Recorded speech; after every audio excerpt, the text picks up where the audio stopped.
थांबा थांबा थांबा. ही पहिला बघा मटणानं गच्च भरलेली थाळी. थाळीत बघा मटणाचा तुकडा. तुकड्यावरचा वडला मऊ मऊ गाभा. मटण खायला आमच्या तोंडावर नुसती कधीच ताबा. राहिला विषय चिकन लव्हरचा, तर इथं चिकन लव्हर साठी 220 रुपयाला ही चिकन थाळी मिळते. आणि ऑफरचा विषय म्हटला तर इथं 5 डिसेंबर 2025 पर्यंत ह्या थाळीला अनलिमिटेड चिकन मिळणार आहे, जिची किंमत फक्त आणि फक्त 250 रुपये असणार. आज तासगाव मार्गे भिवघाटचा रस्ता सडकन गाडी पळवत आम्ही पोहोचलो भिवघाटला.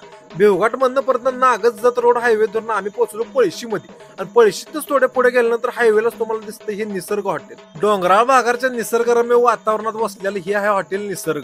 इथं जायचं कारण म्हणजे आमच्या निखल्याच्या आणि निलाच्या मामाचे हॉटेल आहे.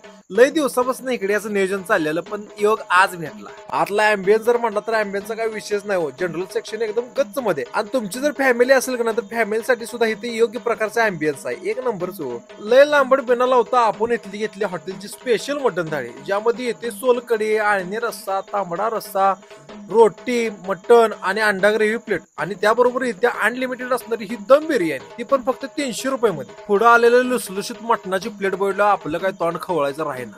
त्यामुळे पहिल्यांदा मस्तपैकी मटणावर दणका दिला. हा काय लुसलुशीत मटण लागते. ह्या थाळीतला तांबडा रस्सा जर तुम्ही म्हटला तर पहिल्यानं तुम्हाला असं वाटणार की एकदम घरगुती फील. किती पण प्या, पोटाला ताप नाही, जिभेला स्टॉप नाही. राहिला विषय इथल्या अळणी रश्शाचा, तर तो बी एकदम ऑथेंटिक फील देतोय बरं का, एकदम क्वालिटी.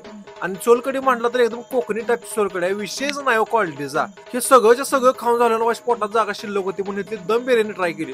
दम बिर्याणी सुद्धा वरती ट्राय, एक नंबरची. आणि ही दम बिर्याणी तुम्हाला ताटाला अनलिमिटेड मिळणार आहे, ती पण कायमस्वरूपी. इथल्या जेवणावर म्हटलं तर मी दणका आज निंबार दिलाय. पण तुम्ही जर समजा भिवघाट नागज रोडनं चाललाय तर पळशीमध्ये हॉटेल निसर्ग आहे. इथं बर्थडे वगैरे सेलिब्रेशन करायसाठी पण जागा मस्त आहे. त्यामुळे कधी इकडे गेला तर व्हिजिट द्या. जेवण सुद्धा एक नंबर आहे, हॉटेल सुद्धा एक नंबर.